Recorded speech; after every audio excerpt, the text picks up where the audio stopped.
الحمدللہ والصلاة والسلام علی رسول اللہ اما بعد۔ اللہ کے ملائکہ پر، فرشتوں پر ایمان لانا ایمان کے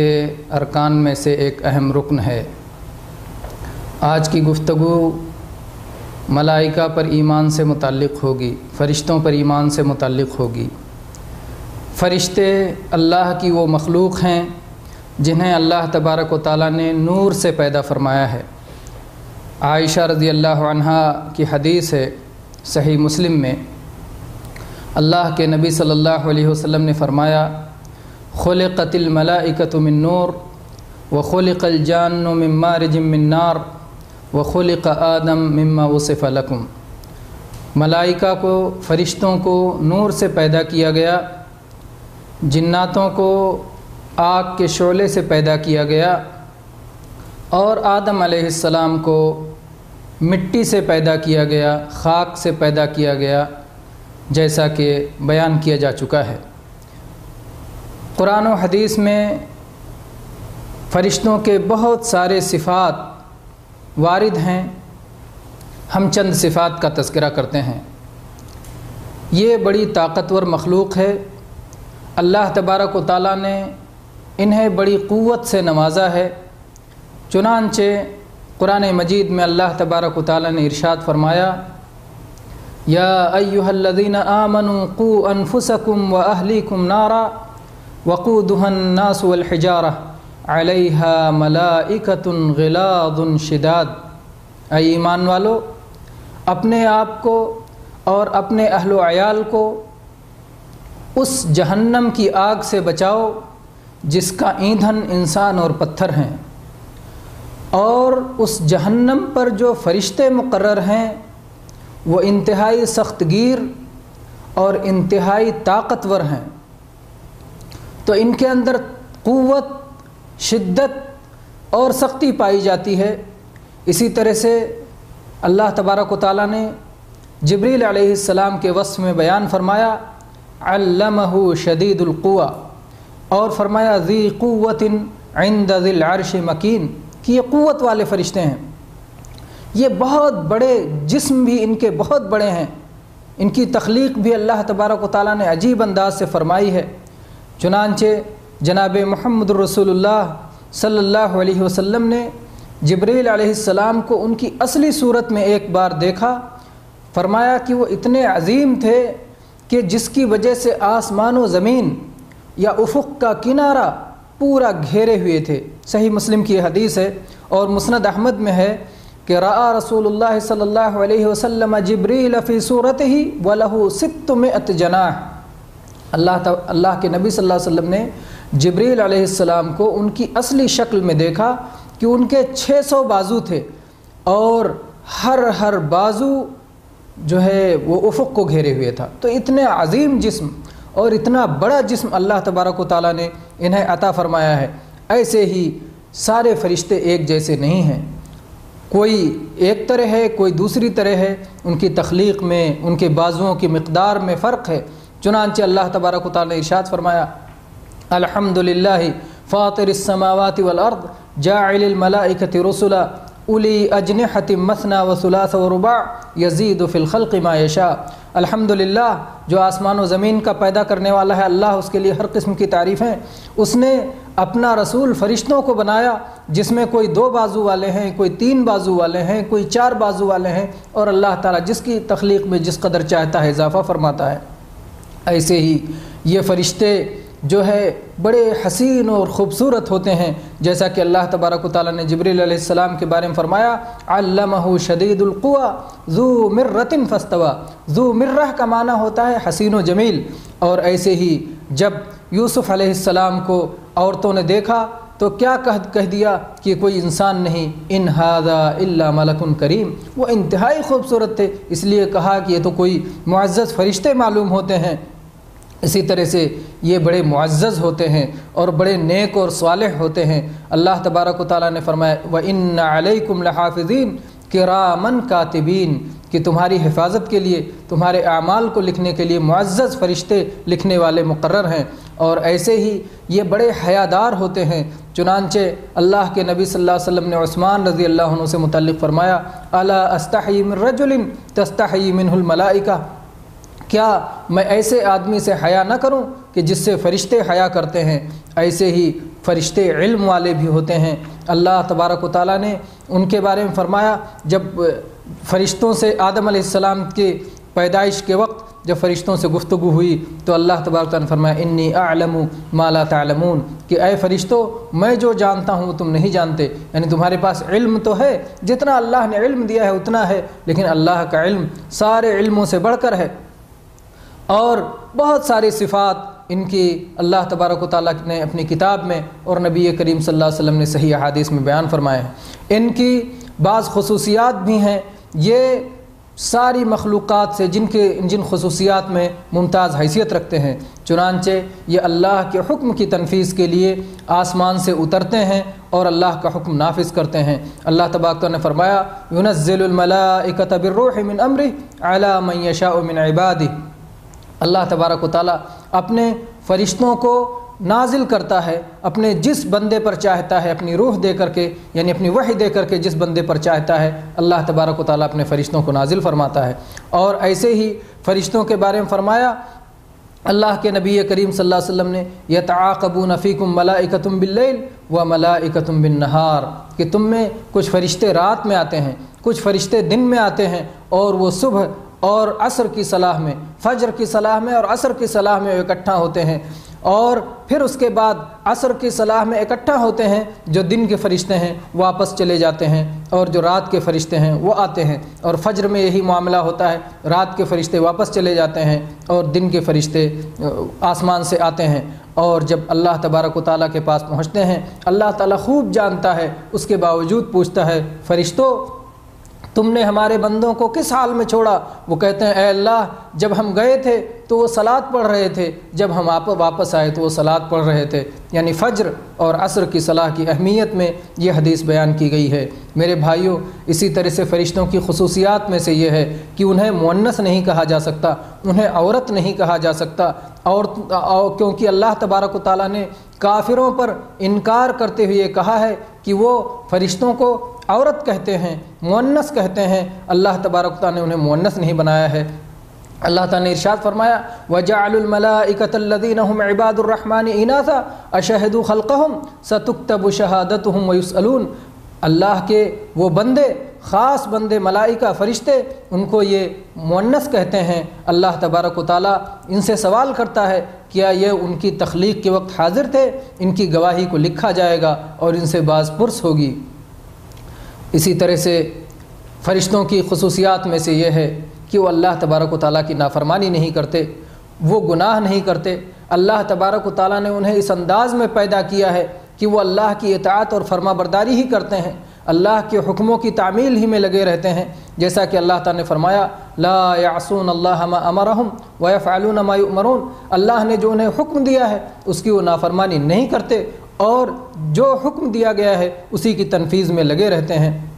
اللہ تعالیٰ نے فرمایا، مزید فرمایا لا یسبقونہ بالقول وہم بامرہ یعملون، وہ اپنی بات میں بھی اللہ سے آگے نہیں بڑھتے، اللہ کے حکم کی وہ ہمیشہ تعمیل کرتے ہیں۔ اور اسی طرح سے ان فرشتوں کی خصوصیات میں سے یہ ہے کہ وہ لوگ عبادت سے اکتاتے نہیں ہیں، انہیں تھکاوٹ نہیں ہوتی ہے۔ اللہ تعالیٰ نے فرمایا ومن عنده لا يستكبرون عن عبادته ولا يستحسرون يسبحون الليل والنهار لا يفترون، جو اللہ کے پاس فرشتے ہیں وہ اللہ کی عبادت سے تکبر نہیں کرتے، اکڑتے نہیں اور نہ ہی اکتاتے اور تھکتے ہیں، وہ شب و روز اللہ کی تسبیح میں لگے رہتے ہیں، کسی طرح کی انہیں اکتاہٹ اور تھکاوٹ نہیں ہوتی۔ اسی طرح سے یہ چند خصوصیات ہیں جو آپ کے سامنے ذکر کی گئی۔ ان فرشتوں پر ایمان لائے بغیر ہمارا ایمان مکمل نہیں ہو سکتا ہے۔ اللہ تبارک و تعالیٰ نے قرآن مجید میں اس بات کو ذکر کیا ہے۔ اللہ تعالیٰ نے فرمایا آمن الرسول بما انزل الیہ من ربہ والمؤمنون کل آمن باللہ وملائکتہ وکتبہ ورسلہ، رسول ایمان لائے اس پر جو رب کی طرف سے ان پر نازل ہوا ہے، اور تمام اہل ایمان بھی اس پر ایمان لائے۔ ہر ایک رسول اور تمام اہل ایمان ہر ایک ایمان لائے اللہ پر بھی اور اللہ کے فرشتوں پر بھی اور اللہ کی کتابوں پر بھی اور اللہ کے رسولوں پر بھی۔ تو یہ اللہ کے فرشتوں پر، اللہ کے ملائکہ پر ایمان لانا ایمان کا اہم حصہ ہے، اور اس کا اگر انکار کیا گیا تو یہ ایک رکن کا انکار ہوگا،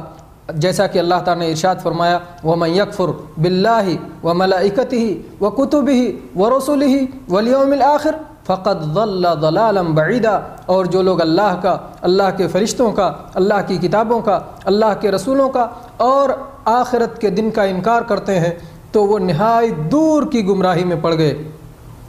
تو اللہ تبارک و تعالیٰ نے اسے کفر قرار دیا۔ اور میرے بھائیوں، حدیث کے ذریعے سے یہ معلوم ہوتا ہے کہ فرشتے آتے تھے اور تعلیم دیتے تھے، چنانچہ جبریل علیہ السلام کی وہ حدیث بڑی معروف حدیث ہے کہ جناب محمد الرسول اللہ صلی اللہ علیہ وسلم کی مجلس میں ایک بار صحابہ کرام بیٹھے ہوئے تھے کہ ایک شخص آیا جس کے کپڑے نہایت سفید اور بال نہایت سیاہ۔ عمر ابن خطاب رضی اللہ عنہ کہتے ہیں کہ ہم میں سے کوئی اسے پہچانتا بھی نہیں تھا اور اس پر سفر کا کوئی نشان بھی نہیں تھا۔ وہ جا کر کے نبی کریم صلی اللہ علیہ وسلم کے قریب میں بیٹھ گیا، اپنے گھٹنے اس نے ٹیک دیے، اپنے رانوں پہ اس نے اپنے ہاتھ رکھ لیے، اور اس کے بعد اللہ کے نبی صلی اللہ علیہ وسلم سے سوال کیا کہ اللہ کے نبی اسلام کیا ہے؟ پھر اس کے بعد آپ نے جواب دیا تو اس نے کہا آپ بالکل سچ فرماتے ہیں، اور اس کے بعد کہتے ہیں ہمیں بڑا تعجب ہوا کہ وہ خود ہی سوال کرتا ہے اور خود ہی تصدیق بھی کرتا ہے۔ پھر اس کے بعد اس نے ایمان کے بارے میں پوچھا، پھر احسان کے بارے میں پوچھا، پھر قیامت کے بارے میں پوچھا۔ جب وہ چلا گیا شخص تو اللہ کے نبی کریم صلی اللہ علیہ وسلم نے فرمایا کہ یہ جبریل تھے جو تمہیں تمہارے دین کی تعلیم دینے کے لیے آئے تھے۔ تو بہرحال فرشتوں پر ایمان لانا یہ انتہائی اہم حصہ ہے، اور فرشتے انسانی شکل بھی اختیار کرتے ہیں اور انسان کی شکل میں آ کر کے اللہ تبارک و تعالیٰ کے حکم سے مختلف اعمال انجام دیتے ہیں۔ ان پر کن کن انداز میں ایمان لانے میں کیا کیا چیزیں ضروری ہیں؟ پہلی چیز تو یہ کہ ہم اس بات کا اقرار کریں کہ فرشتے موجود ہیں اور اس چیز کو بالکل برحق اور سچ جانیں، جیسا کہ جس انداز میں قرآن و حدیث میں ان کا بیان آیا ہے اس پر ہم پوری طرح سے ایمان لائیں، اقرار کریں اور تصدیق کریں۔ دوسری بات، اس بات پر ہم ایمان لائیں کہ فرشتوں کی ایک بہت بڑی تعداد ہے جن کو اللہ کے سوا، جن کی تعداد کو کوئی نہیں جانتا۔ اللہ تعالیٰ نے فرمایا وَمَا يَعْلَمُ جُنُودَ رَبِّكَ إِلَّا هُوَ، فرشتوں کی تعداد صرف آپ کا رب جانتا ہے۔ اسی طرح سے آپ جانیں کہ جب معراج میں جناب محمد الرسول اللہ صلی اللہ علیہ وسلم تشریف لے گئے تھے تو آپ نے فرمایا کہ آسمان میں بیت المعمور ہے جس کا طواف کرنے کے لیے روزانہ 70,000 فرشتے آتے ہیں اور قیامت تک دوبارہ ان کی باری نہیں آئے گی۔ تو کتنی بڑی تعداد ہے یہ صرف اللہ تبارک و تعالیٰ ہی جانتا ہے۔ اور ایسے ہی فرشتوں پر ایمان لانے کے مفہوم میں یہ بھی داخل ہے، ایمان کا تقاضا یہ بھی ہے کہ ہم ان کے عظیم مقام و مرتبے پر ایمان لائیں اور اللہ کے یہاں وہ کتنے معزز ہیں اس پر ایمان لائیں۔ اللہ تعالیٰ نے فرمایا وَقَالُوا اتَّخَذَ الرَّحْمَنُ وَلَدًا سُبْحَانَهُ بَلْ عِبَادٌ مُكْرَمُونَ، وہ کہتے ہیں کہ اللہ نے اپنی اولاد بنا رکھی ہے، اللہ اس سے پاک ہے، یہ تو اللہ کے معزز و مکرم بندے ہیں۔ اور ایسے ہی اللہ تبارک و تعالیٰ کے فرشتوں پر ایمان لانے میں یہ بھی داخل ہے کہ ہم ایمان لائیں کہ سارے فرشتے ایک مرتبے اور مقام پر نہیں ہیں، بلکہ کسی کا مقام زیادہ ہے اور کسی کا مقام کم ہے، جیسا کہ اس پہ بات بھی گزر چکی ہے۔ اس میں فرشتوں میں جبریل علیہ السلام یہ سب سے افضل ہیں، یہ وحی پہنچانے پر اللہ نے انہیں مقرر کر دیا ہے۔ اور اسی طرح سے فرشتوں کی محبت اپنے دل میں رکھنا اور فرشتوں کی دشمنی سے اپنے آپ کو بچانا، اور کیونکہ وہ ایمان والے ہیں، اور اللہ تعالیٰ نے ایمان والوں کے بارے میں فرمایا والمؤمنات والمؤمنون والمؤمنات بعضهم اولیاء بعض، ایمان والے مرد اور ایمان والی عورتیں سب آپس میں ایک دوسرے کے دوست ہیں، تو اس میں بھی فرشتے داخل ہو جاتے ہیں۔ اسی طرح سے اس بات کا بھی عقیدہ رکھنا کہ یہ فرشتے اللہ کی مخلوق ہیں، اللہ تبارک و تعالیٰ کے شریک نہیں ہیں، نہ ہی پیدا کرنے میں نہ اس کائنات کی تدبیر کرنے میں ان کا کوئی ہاتھ ہے، بلکہ وہ اللہ کا لشکر ہیں۔ اللہ تبارک و تعالیٰ جیسا انہیں حکم دیتا ہے ویسا وہ تعمیل کرتے ہیں، اور وہ خالص اللہ کی عبادت میں لگے رہتے ہیں۔ وہ اللہ کی ربوبیت میں، الوہیت میں کسی چیز میں کسی طرح شریک نہیں۔ اور چنانچہ اللہ تبارک و تعالیٰ نے ارشاد فرمایا ولا يأمركم أن تتخذوا الملائكة والنبيين أربابا أيأمركم بالكفر بعد إذ أنتم مسلمون۔ کوئی نبی اس بات کا حکم نہیں دیتا کہ تم فرشتوں کو یا نبیوں کو رب بنا لو، کیا مسلمان ہونے کے بعد وہ تمہیں کفر کا حکم دیں گے؟ تو گویا ان کو رب بنانا، فرشتوں کو رب بنانا یہ کفر ہے، اور یہ رب نہیں ہے بلکہ یہ رب کے مکرم و معزز بندے ہیں۔ اور ایسے ہی فرشتوں پر ایمان میں یہ بھی داخل ہے کہ تفصیل کے ساتھ جن جن باتوں کا ان کے بارے میں ذکر آیا ہے ان سب پر ایمان لایا جائے، اور یہ اس کی تفصیل کا موقع نہیں ہے۔ ہم چند باتیں بیان کرتے ہیں۔ ایک تو یہ کہ جبریل علیہ السلام کو اللہ تبارک و تعالیٰ نے اپنے وحی فرشتوں اپنے رسولوں پر وحی نازل فرمانے کے لیے متعین فرمایا ہے، جیسا کہ اللہ تعالیٰ نے فرمایا نزل بہ الروح الامین، جبریل علیہ السلام وحی لے کر کے آتے ہیں۔ اور ایسے ہی بارش برسانے کے لیے اللہ تبارک و تعالیٰ نے میکائیل علیہ السلام کو لگایا ہے۔ قیامت کے دن سور پھونکنے کے لیے اللہ تبارک و تعالیٰ نے اسرافیل علیہ السلام کو متعین کیا ہے، اور ملک الموت کو لوگوں کی جان نکالنے کے لیے متعین کیا ہے۔ پہاڑ کے فرشتے اللہ تعالیٰ نے الگ بنائے ہیں۔ ایک فرشتہ وہ ہے جسے اللہ تبارک و تعالیٰ نے بچے دانی پر متعین کیا ہے کہ وہ جب اس میں روح پھونکنے کا وقت آتا ہے تو وہ فرشتہ آ کر کے روح پھونکتا ہے اور اس کی تقدیر وغیرہ لکھ کر کے جاتا ہے کہ وہ بدبخت ہے یا نیک بخت ہے۔ ایسے ہی کچھ فرشتے ہیں جو اللہ کے عرش کو اٹھائے ہوئے ہیں۔ ایک فرشتہ ہے جو جنت کا داروغہ ہے، ایک فرشتہ ہے جو جہنم کا داروغہ ہے،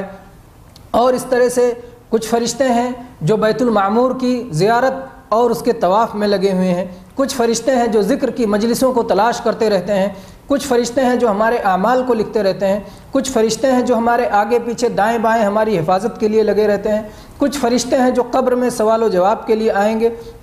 اس طرح سے اللہ تبارک و تعالیٰ نے مختلف فرشتوں کا مختلف انداز میں ذکر کر دیا ہے جن پر ایمان لانا ضروری ہے، اور اس کی تفصیل قرآن پاک میں اور احادیث میں یا مفصل کتابوں میں دیکھی جا سکتی ہے۔ اللہ تبارک و تعالیٰ ہم سب کو فرشتوں کا مقام اور مرتبہ سمجھنے کی توفیق عطا فرمائے، ان سے محبت کرنے والا بنائے، اور ان کی محبت کے ذریعے سے اللہ تبارک و تعالیٰ ہمارے اعمال کو قبول فرمائے، ہمیں جنت نصیب فرمائے اور جہنم سے ہماری حفاظت فرمائے۔ آمین۔ وآخر دعوانا ان الحمد للہ رب العالمین۔